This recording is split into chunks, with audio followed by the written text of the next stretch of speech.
Hi friends, welcome back to Sharmila's. ఇది part 3 అండి. 1, 2 ఎవరైనా చూడకపోతే ఒకసారి చూడండి. ఇక ఏంజల్ అయితే చక్రపాణి కనిపించడం ద్వారా ఇక వస్తారు వాళ్ళ ఇంటికి అయితే వచ్చి రిషి వసూల్ని చూసి ఇక వాళ్ళ అత్తయ్య విషయం అయితే చెప్తూ ఉంటుంది అనమాట. అంటే ఇక గతంలో ఇక అనుపమకి ఇక మన మహేంద్ర సార్కి మధ్య లవ్ ఉందని చెప్పేసి తెలుసుకుంటారు.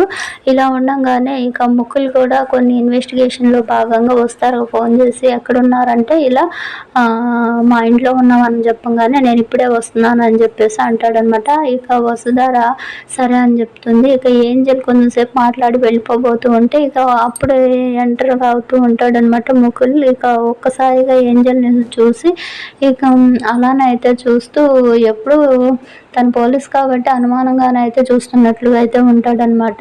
ఇక ఏంటి ఇతను ఇలా చూస్తున్నాడు అనేసి సర్లే వస్తారా వెళ్ళొస్తానని చెప్పేసి తను వెళ్ళిపోతూ ఉంటుంది. ఎవరు అమ్మాయి అనేసి అడుగుతూ ఉంటే మాకు తెలిసిన వాళ్ళు అని చెప్పగానే ఉంటే తనని మీరేం అనుమానించే అవసరం లేదు, తను మంచి అమ్మాయి, నన్ను ఒకసారి ఇలానే అటాక్ చేస్తే తనే కాపాడింది అని అంటే అవునా, తనని కొంచెం నేను ఇంట్రాగేషన్ చేయాలన్నట్లుగా అయితే చెప్తాడనమాట.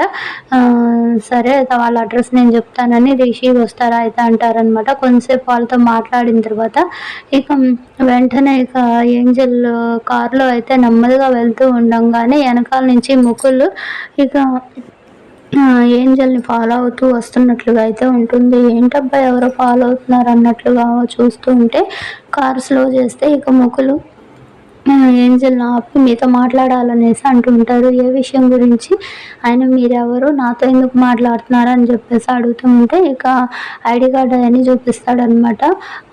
మీ మీద కొన్ని అనుమానాలు ఉన్నాయి, క్లారిఫై చేసుకోవాలి, మిమ్మల్ని కొన్ని క్వశ్చన్స్ అడుగుతాను చెప్పాల్సిందే, ఇన్వెస్టిగేషన్ ఆఫీసర్ అని అనగానే ఓకే అని చెప్పేసి ఎక్కడికి వెళ్ళాలి అని చెప్పేసి అంటే రెస్టారెంట్కి వెళదాం అని చెప్పేసి అంటే ఏంటి రెస్టారెంట్కి ఎందుకు అనేసి అంటూ ఉంటుంది. ఏంజల్ ఇంత అందమైన అమ్మాయిని ఇంకా పోలీస్ స్టేషన్ తీసుకెళ్ళి ఇలా అడగడం కంటే రెస్టారెంట్లో అయితే బాగుంటుంది కదా అని చెప్పేసి అంటాడనమాట. అవునా సరే అన్నట్లుగా అయితే ఇక మీరు ఒక ఆఫీసర్గా అయితే ఆర్డర్ వేస్తుంటే ఓకే, మిగతా ఇంకా ఏ ఉద్దేశంతో చేసినా కానీ నాకైతే ఇష్టం లేదని చెప్పేసి చెప్తూ ఉంటుంది.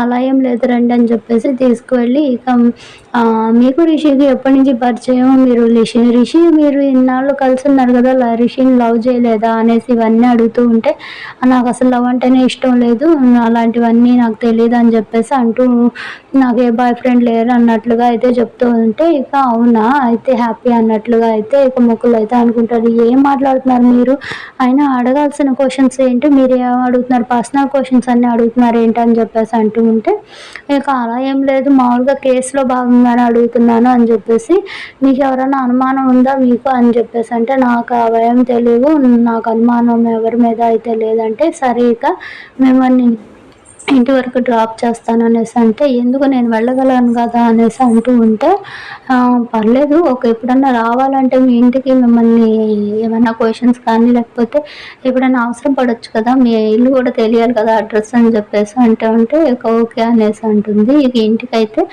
వస్తూ ఉంటాడు ముకుల్ కూడా. ఇంటి దాకా వచ్చాను కాఫీ దాకా వెళ్ళమనవచ్చు కదా అనేసి అంటే ఇప్పుడే కదా రెస్టారెంట్లో తాగారు మళ్ళీ తాగుతారా అనేసి అడుగుతూ ఉంటుంది మొహం మీద. ఇంత అందమైన అమ్మాయి పిలిస్తే రాకుండా అయితే ఉంటానా, మీరు ఇస్తే ఏదైనా తీసుకుంటాను ఏమైనా తాగుతాను అన్నట్లుగా అయితే మాట్లాడతాడు ముకుల్. అయితే ఇక మాకంత లేదులేండి మేమేమి ఇవ్వలేము వెళ్ళరండి ఇంకా అని చెప్పేసి ఇక పంపించేస్తుంది. మహా మొండిలా ఉంది అనేసి ఇక ముకుల్ అయితే వెళ్తాడనమాట. ఇక ఇలా వెళ్ళినప్పుడే ఇక అక్కడే ఈ షూటరు అవన్నీ చంపిన దగ్గర ఉన్న ఆధారాలన్నీ సేకరిస్తూ అయితే ఉంటాడు. ఇక భద్ర కూడా అయితే వస్తాడనమాట. ఇక భద్ర వీళ్ళిద్దరు కూడా మాట్లాడుకొని ఎంతవరకు వచ్చింది ఏంటి అనేసి మాట్లాడుకుంటూ ఉంటారు. ఇక ఈ శైలేంద్ర దగ్గరే ఉన్నాను, తనేం నోరెప్పట్లేదు, ఎంతసేపటికి వాళ్ళిద్దరిని వేసి అని అంటున్నారు కానీ తను ఇంతకుముందు చేసిన తప్పుల్ని ఎక్కడ నోరు విప్పి మాట్లాడింది కూడా లేదు అన్నట్లుగా అయితే చెప్తూ ఉంటాడనమాట భద్ర. ఎవరికి అనుమానం రాకుండా కరెక్ట్గా ఉండని చెప్పేసి భద్ర అని అయితే అంటారు. ఇక్కడ వచ్చేసరికి ఫణీంద్ర ఇక వీళ్ళంతా కూడా రిషి జాడ కనిపించలేదని తెగ బాధపడిపోతున్నట్లు యాక్షన్ చేస్తూ ఉంటారు. ఇక మాకు కూడా తెలియదు అని చెప్పేసి అనుపమ మహేంద్ర కూడా ఎట్లానే అయితే అంటూ ఉంటారు. కానీ శైలేంద్రకి అయితే తెలిసిపోయిద్ది వస్తారు వాళ్ళ ఇంట్లోనే రిషి ఉన్నాడని చెప్పేసి. సడన్ సర్ప్రైజ్గా ధరణిను వీళ్ళిద్దరు